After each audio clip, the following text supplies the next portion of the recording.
But I think the next slide is, Adam will talk, it talks about the various ways by which you can implement an MDM solution. So this is my favorite slide. When we first met, this is the one that I really gravitated to, because it gets to this idea of organizational maturity, right? And needing to sit back with your leadership, right? So that big picture vision, have that discussion with your leadership as you're starting down the path. Maybe before. Depends on your leadership, what you need to do. But as you're starting to get down this path, this really helped me have that discussion with the leadership to say, look, right now our data is all over the place. There's no standards. People aren't talking. We're not sharing it. Let's start to get down this path to maturity. So the first step is let's just get access so that people can start to do that, right? We did the WIC and the CalFresh. That was the discussion about let's get a data sharing agreement together so we can just look, right? It's a baby step, but an important one, right? And so walking leadership through this concept of getting the access to the data, and then when you do that, you start to see the issues that the standards create. Because when you operate in your own silo, it doesn't really bother you much, right? I don't care that I don't define the citizen the same way as they do over there. I don't care that they have 3 definitions of taxpayer. This is my definition of taxpayer, right? And as long as you stay in your silo, you can function that way, right? So when you start to get past that access to data, you start to get use cases to take to leadership and not just say, as an IT professional, we need standards around data, because that's not real sexy, right? But you can say, when I tried to crosswalk these populations, I had a really hard time doing it because we define these things differently. It's worthwhile as an organization to have that discussion about how we do that, right? So each step, again, maturing, builds on your argument, builds your support for why you need to take on these initiatives, right? Because none of us have staff sitting around waiting to do MDM, right? Our data folks are running around trying to get reports out, trying to meet federal deadlines, all of this stuff. So you really need to have that use case to say, why is this worth people's time? And each step as you move along this spectrum gets you more and more of a case. And the other key to me here is we had this discussion from a leadership level in the Health and Human Services Agency. And this takes you up to this centralized architecture where all master data activities occur directly in one repository. And we all looked at each other and said, that ain't gonna happen. And so we said, from a leadership perspective, that's not even what we want. We're not worried about creating a central repository. We're worried about being able to collaborate. And so we said this collaboration level about having a central repository that pulls in from multiple sources and uses those standards, but can preserve the legacy environments, AKA, I don't need to have an ownership fight with everyone who participates. Yeah. That's our end goal, right? And so that was important, right? Because otherwise you start down the path and people are like, I'm not giving up my data. I'm not making you my system of record, right? And all of a sudden that stopped your conversation. So for us, boom, there's our big picture. This is what we're driving towards. Let's start doing that. And so that's what I talked about in terms of the maturing the organization and having the vision of where you're going to. Is the slide going to be? Yes, the deck will be available.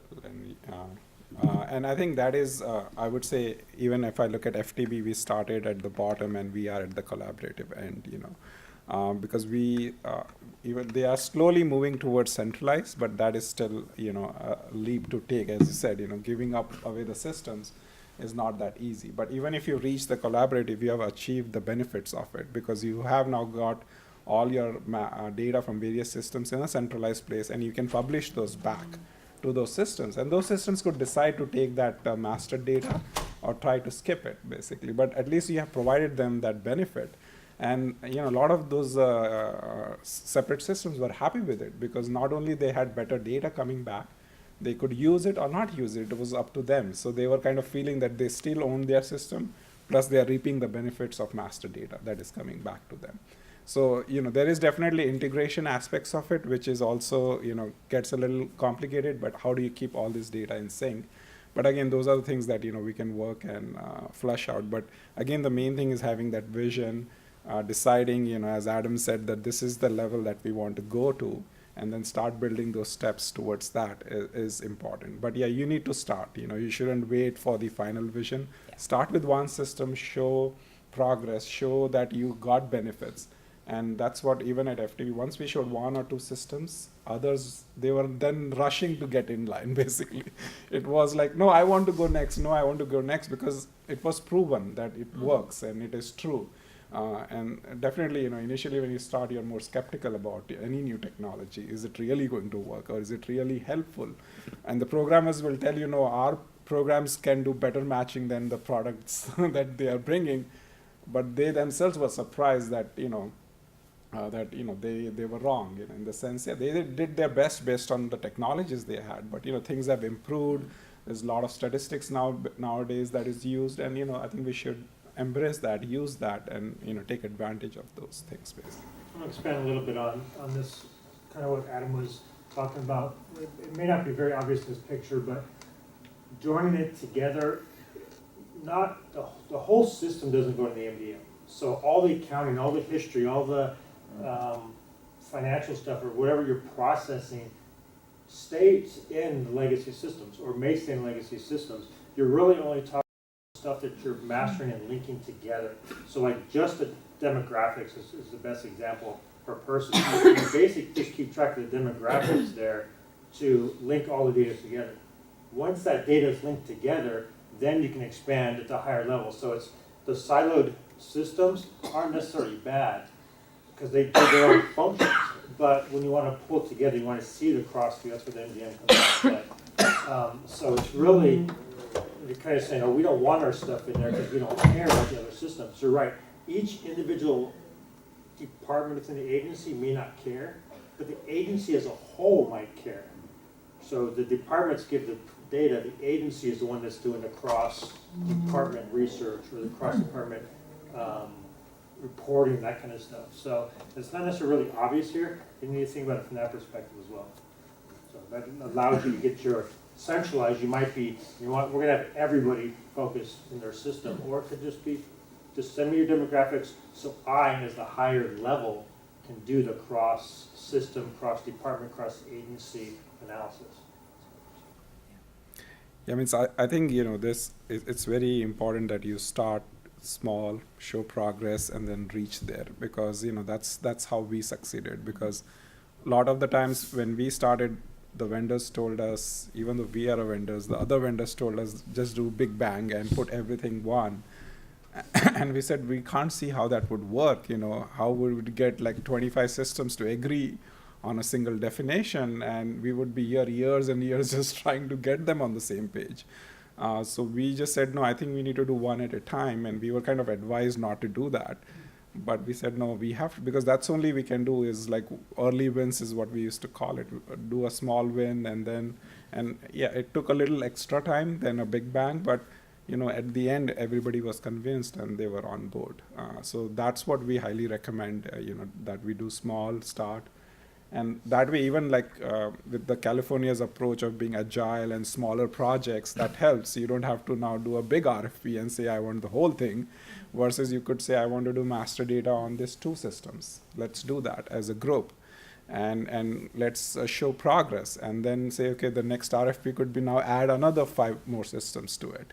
So that way you can chunk up your RFPs, and you don't have to spend all the money up front. So you can start with a small success story and then build on top of those. So you can chunk it up. MDM project doesn't have to be one big bang, do all it all, as Adam said.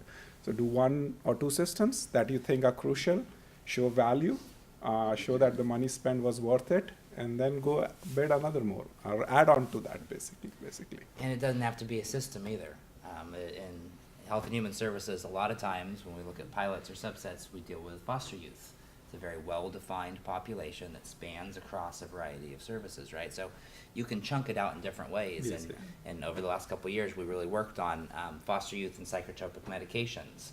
This was an issue high on the front lines, and we realized we don't really have visibility of this population across those things, right? And so that was a use case where we sat down and we started to work through those questions of how do we match this up and get the view for the providers who are dealing with these kids to get them the information they need to make the right decisions. And the state level to understand, right? Things are being reported about, here's what it looks like, and we can't say whether that's right or wrong, because we don't even have that view ourselves, right?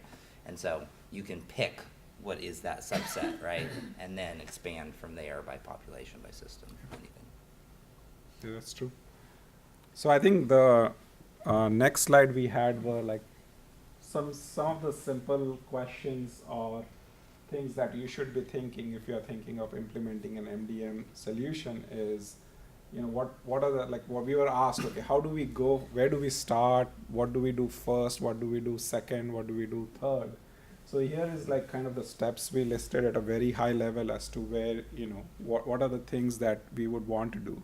So I'm going to quiz and make it interactive here. So let's say the first question. Maybe before we jump in, just to make sure there's not other questions on before, because it's kind of diving into, okay, how do I get started? But just before we jump in, any other questions about kind of the other stuff we've talked about? Okay, cool. So this is a quiz for all of you. So I think question one is generally if you say I'm going to start on my MDM journey, you know, so I think the question would be, so let's say DMV, what would you say, what data are you trying to master? For us right now, Yeah. it's the handicap placard. Okay. He's alive, who's Okay. not should be receiving placards. Okay. So it's finding out who should be receiving, age, and developing policies around bringing those folks in or the placards back in. Okay. At finance, do you guys have thought about? Well, you know, I'm overseeing the Health and Human Services portfolio for the Nice. ITCU, so I'm glad that you're jumping over to Health and Human Services Agency instead of just DSS. You know, I've seen you at the hearings, but so yeah, I'll be interested to see how, you know, right now CAMUS is one item that has been going through conference committee and seeing how that, because that's really siloed within healthcare, What's right? this? The medical Medicaid management management. information system. So it's really, CAMUS is sort of off by itself, even though DHCS has quite a large portfolio. So how that's going to integrate slowly more enterprise-wide with CMS. Right, so Department of Finance might not be looking at the citizen side as much, so much as the program. How do we get a better view of how the program's operating and what that means? Yeah. Anything in covered California?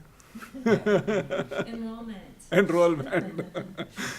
Yeah, I mean, covered California should be also a major shop for master data management, and I assume either you guys have it or looking towards it, but that is also making sure that all the enrollments are the same people, there's no fraud, there's nothing wrong going on. But you know, again, for you, it's the citizen might be the thing that you would master, because those are the people getting services and all. And so I think really the answer is going to be different for everyone. The answer is really, where can you get traction, right? So psychotropic meds with foster youth, high profile, people were willing to put resources and leadership behind it. Handicap placard, same kind of thing. This is Yes. on leadership's profile, and we want to figure this out, right? Enrollment, everyone's tracking it all the time. So where's that traction? Because this isn't and really shouldn't be something that's on your leadership's mind day to day. They shouldn't be thinking master data management, right? What's the business impact yes. of the management? And Correct. that's where you target. Yes. And again, you know, master doesn't mean it's just always a human being. It could be a product, it could be a location. So if on the commercial side, you know, like Walmart has a master data on products, because the same product could be called 7 different things on 7 different websites. But how does that mean that it's the same product, you know? So when you Google the product, you can see all those different sites have different flavors of names. So, you know, for them, it is like, how do I know this sellers are selling the same product? So you can master that, you know, patients in hospitals, you know. So again, locations is another thing that is getting very popular, that I could have the same location in 50 systems. How do I know, you know? And that's where the latitude, longitude is, geocoding is getting more popular, so that you can say that this is indeed the same location. So a lot of industries are very location focused. So mastering locations is also becoming very popular nowadays. So the next question is generally, okay, do we agree on the definition of what master data is? So like in your case, do people agree on what a placard is? So you might say yes, but you might say, are they eligible for that? Might be a different discussion where you might, yeah. So I think that's the next thing is, you know, is governance is what, and you're going to talk about that in the afternoon, is making sure you all guys agree on what a enrollment looks like, what a placard looks like.